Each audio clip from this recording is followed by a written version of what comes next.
now a little over halfway through 2019, and while some of the major releases haven't been exactly brilliant, the high points of the year have been high enough to make up for the lowly troughs. I'm looking at you, Dark Phoenix. Unfortunately, because Hollywood is built on shifting plates, lots of movies have sadly been cancelled or flung into the despairing chasm of development hell in the same period too. We will no longer see the likes of Die Hard 6 or Gambit, as if we were ever going to, let's be honest, or even World War Z 2. And it's hard not to think there may have been some winners in the pile of cast-offs. But then again, it is not all doom and gloom. The Power Players have also announced a bucket load of new movies, and some of them could go on to be the very best motion pictures we get for a good few years, if they play their cards right. So let's dive into the swirling pools of the future yet to come. I am the discount fortune teller, Ash from Whatculture, and these are the 15 most exciting new movies announced in 2019 so far. But before we begin, I just want to quickly tell you about today's list sponsor, Audible. Audible is an unrivaled destination for audiobooks, original audio shows, news and comedy. Now, I absolutely love reading. And while you think to yourself that you might not be able to beat the feeling of holding a physical paperback, Audible is great as it opens up other ways to enjoy books in other scenarios, such as a busy commute, in the gym, or just doing jobs around the house. One of my favourite listens recently was The Fry Chronicles by Stephen Fry, and while not being about deep frying newspapers as I had originally imagined, was still a bloody good listen. And the best thing is that Audible has something for everyone, from autobiographies to your favourite type of fiction, maybe sci-fi romance, if you're into that. To try Audible today with a 30-day free trial, go to audible.com/whatculture or text Whatculture to 500 500. As part of the trial, you will get one free audiobook of your choice, as well as 2 Audible originals from an ever-changing list. So yeah, happy listening. Tenet, released July 17th, 2020. Tenet might not be the most evocative title, but this should otherwise be known as the film Christopher Nolan is making next, which is the real selling point. So far, as ever, the plot is under wraps, but we do know that it's been called an event film and that it is very broadly a spy action thriller. Inevitably, the cast is packed with talent, from John David Washington to Robert Pattinson, and Michael Caine tucked away in there too. It says a lot of Nolan's draw as one of the big event filmmakers these days that he'll be able to market this on the strength of his name and his cast alone. And he will need to as well, because it's apparently going to cost $225 million to make. Oof, spicy. 14. The Devil All the Time. Release to be confirmed. While Netflix have reportedly committed to scaling back their original movies, they're still clearly intent on splashing a lot of cash, because they've got things like The Irishman coming out, and this year has already seen the announcement of one of the most impressive casts of all time. Directed by Antonio Campos and based on the 2011 novel of the same name by Donald Ray Pollock, The Devil All the Time is a Midwestern gothic involving a serial killer couple, a faith-testing preacher, and a corrupt local sheriff in a story told across 2 decades. And it looks as strange as it does incredible. Most appealing is the cast, of course, which includes Chris Evans, Tom Holland, Sebastian Stan, Robert Pattinson, Bill Skarsgård, Mia Wasikowska, and Eliza Scanlon.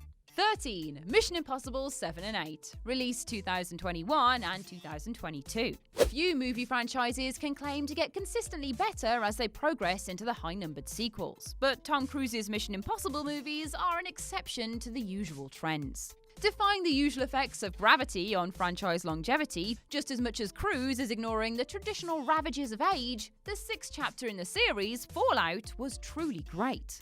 Thanks to Christopher McQuarrie's incredibly gifted eye for action, it also felt fresh in its choreography and pushed Ethan Hunt into areas he has never been before. Now, thanks to that film's success, McQuarrie faces the unenviable task of doing it again.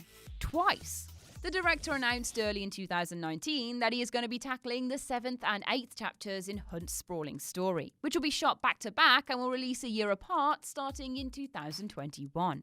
A doubleheader, rather excitingly, sort of guarantees a big explosive cliffhanger in the middle, so the story is likely to be particularly compelling. 12. Edgar Wright's London-based horror. Released to be confirmed. After reminding fans just how much of a talented filmmaker he is thanks to the swagger of Baby Driver, Edgar Wright has taken his time with his next project, but revealed this year that it'll take him back to his horror roots. The director apparently told Empire magazine that his next project will be a straight-up psychological horror thriller, set in London with a female lead. He says he's looking at Don't Look Now and Repulsion for inspiration, which is definitely delighting to hear as a horror fan. And here is a lovely quote too. "I realised I'd never made a film about central London, specifically Soho, somewhere I've spent a huge amount of time in the last 25 years. With Hot Fuzz and Shaun of the Dead, you make movies about places you've lived in. This movie is about the London I've existed in. It's being co-written by Penny Dreadful writer Kirsty Wilson-Cairns, who also worked with Sam Mendes on the script for his upcoming World War I drama 1917. So it's certainly got good pedigree at the very least." 11. Black Leopard, Red Wolf. Released to be confirmed. As well as Black Panther 2, which was announced as one of Marvel's upcoming but so far undated Phase 5 movies, Michael B. Jordan has another adaptation of a fantasy world to stick his claws into. The Creed star will turn his attention away from Wakanda to Marlon James's epic African fantasy Black Leopard, Red Wolf. If that means nothing to you, then consider it this way. The book is billed as an African answer to Game of Thrones and counts Neil Gaiman among its fans. The film will be set in a fantastical Africa populated by giants, necromancers, witches, and shapeshifters, and follow a slave trader who hires a team of mercenaries to find a kidnapped boy. Led by the main character Tracker, Jordan is producing. And you'd have to think he's going to have to star too, but that is not confirmed just yet. 10. Hunchback. Released to be confirmed. The critics may not have loved the live-action Lion King, but it made $536.8 million in its first 10 days globally. So it's obvious that audiences didn't agree. And while the biggest complaint seems to have been a lack of originality, this will do nothing to dissuade Disney from churning out plenty more remakes. As well as updates on The Little Mermaid's casting this year, we have already had confirmation of a live-action remake of The Hunchback of Notre Dame too. It's not entirely unexpected, as it falls right in the middle of the time period Disney seem to be focusing on to remake their movies, but that doesn't mean it is not a lovely idea. Best of all, both Alan Menken and Stephen Schwartz are back writing new music for it. And Tony-winning M. Butterfly playwright David Henry Hwang is writing the script. 9. Soul. Release June 19th, 2020. These days, it is incredibly impressive when anyone manages to keep anything in movies secret. So Pixar managing to keep an entire film secret up until a year before it releases is nothing short of amazing. The animation giants have revealed they were intending to focus on original stories for a little while, which is the thinking behind 2020's other movie Onward. And on top of that, we've also got Soul coming, which automatically goes into the most exciting bracket because it is Pixar and it is being made by Pete Docter. All that has been revealed so far, other than its title and logo, is the brief description that came with the official announcement. 1 year from today, Pixar Animation Studios will take you on a journey from the streets of New York City to the cosmic realms to discover the answers to life's most important questions. Expect to cry, it's just safer that way. 8. Halloween Kills and Halloween Ends. Release October 16th, 2020 and October 15th, 2021. Blumhouse and Universal were never going to sleep on the Halloween franchise after the huge success of 2018's revival, and they have moved pretty quickly to ensure that we get not one, but 2 more bites of Michael Myers' story in the next 2 years. The most intriguing sell for the forthcoming sequels is that they will apparently wrap up the Laurie Strode and Michael Myers story, which will presumably delight Jamie Lee Curtis since she has tried to do that a couple of times already. Unfortunately, the character's rights owners are not idiots and know that Myers is a titanic brand when it comes to guaranteeing an audience. So even with Halloween Ends as the title, this probably won't be the real end. There's no plot info yet, but a press release confirmed Jamie Lee Curtis is back as Strode, along with Judy Greer as daughter Karen Nelson and Andy Matichak as granddaughter Alison Nelson. More of the same then, but that is certainly not a bad thing. 7. Fantastic Four, released to be confirmed. From the Disney-Fox deal, it was already clear that a new Fantastic Fox movie was coming to the MCU, but we were told for a long time not to expect anything particularly imminently.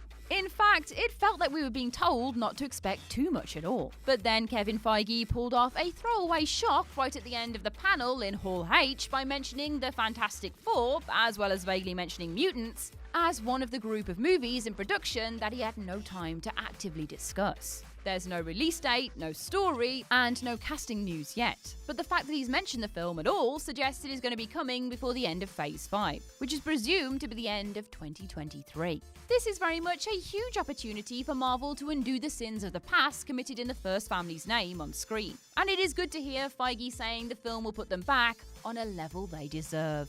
6. The Last Human, release to be confirmed. Despite being rather unceremoniously booted off their Star Wars project when Lucasfilm didn't like their vision or method for Solo, Phil Lord and Chris Miller went on to take the lion's share of the plaudits for Spider-Man Into the Spider-Verse. Somewhat inevitably, their upcoming projects are under lots of excited scrutiny now because of that success. Next up, they've turned their attention to a book adaptation, and it's actually of something that hasn't even been released yet. Their movie will adapt Lee Bacon's The Last Human, simply rebranded as Human. Set 30 years after the extinction of humanity after a robot apocalypse, it will follow a robot called XR935, who finds a human the same age as him, which is 12, who has spent her life hidden in an underground bunker for protection. They unite and set out on a journey to a mysterious point on a map. The big selling point here is obviously Miller and Lord's charm as filmmakers, and it is undoubtedly one to look out for. 5. Babylon, release to be confirmed. After First Man, it was always going to be interesting to see what Damien Chazelle did next, and it seems he's returning to storytelling that he knows. He's already made 3 movies about the cost of dreams, and now he is going back to Tinseltown for Babylon, which is described as a Hollywood period drama that looks set to team him back up with Emma Stone. Brad Pitt is also rumoured to be in talks, which is just as exciting.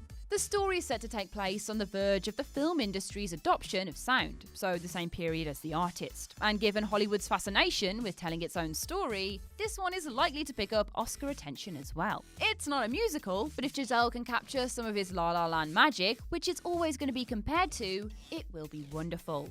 And heartbreaking. 4. John Wick 4. Release May 21st, 2021. As was widely expected by pretty much everyone watching the third John Wick movie, the franchise that reinvented Keanu Reeves' entire career saw another upcoming chapter added, even as Parabellum was still in cinemas. The fourquel will be released in 2021, with both Chad Stileski and Reeves himself confirming that they are both involved, just as they always had to be. All we can reasonably assume about it is that it will continue John's fight against the High Table, for which he'll be joined in the 4th movie by Lawrence Fishburne's Bowery King. Whatever gets us more gun-fu and more Reeves is a good thing, so Stileski can do whatever the hell he wants, to be quite honest. 3. Blade, release to be confirmed. After years of inactivity, Marvel's Daywalker will return to screens thanks to the announcement at this year's Comic-Con that Mahershala Ali has been cast to replace Wesley Snipes. The revelation came as the biggest surprise of Marvel's Hall H presence in San Diego, and went down as one of the most successful announcements of the entire event. Part of that has to go down to Ali's casting, which is excellent and which he asked for himself apparently.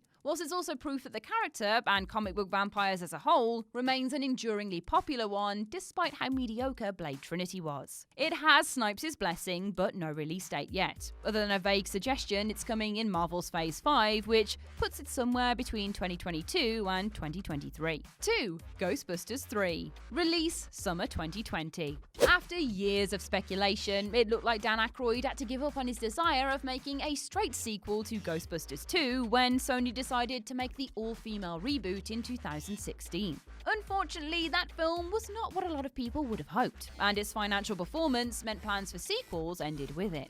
And while that is sad, it does mean that we're back on track for Ghostbusters 3, which was announced early this year with Jason Reitman directing, his father Ivan producing, and the original cast returning for their original roles. On top of that is the news that there is a new family at the centre of the story, played rather brilliantly by Paul Rudd, Finn Wolfhard, Carrie Coons and McKenna Grace. It might be another passing of the torch, but Reitman's commitment to capturing the spirit and magic of the original is exciting enough. And that's without the hype of having the original cast members back. Let's hope that they get it right this time around. Please, for the love of God. 1. Thor Thor Love and Thunder, released to be confirmed. In particularly surprising news, a fourth Thor movie was announced ahead of Comic-Con, with Taika Waititi returning to take the reins once more. It would come at the cost of Akira, which was dropped back into the perilous depths of development hell, but if we only get one of these movies, at least we're getting this one. Comic-Con then revealed that Natalie Portman will be back as Jane Foster and that she will wield Mjolnir as Mighty Thor, whilst Valkyrie will be on the hunt for her queen as the first main LGBTQ character in the whole franchise. It causes some headaches for Thor's involvement in Guardians of the Galaxy Volume 3, but more Thor from Waititi is an absolute gift that was otherwise totally unexpected, so it swings and roundabouts really. And that's our list. What movie are you most excited for? Share your thoughts in the comment section below. I've been Ash and this has been Whatculture. Don't forget to like, share, subscribe and leave out a pint of goat's blood to appease the Whatculture entities. Thanks for watching.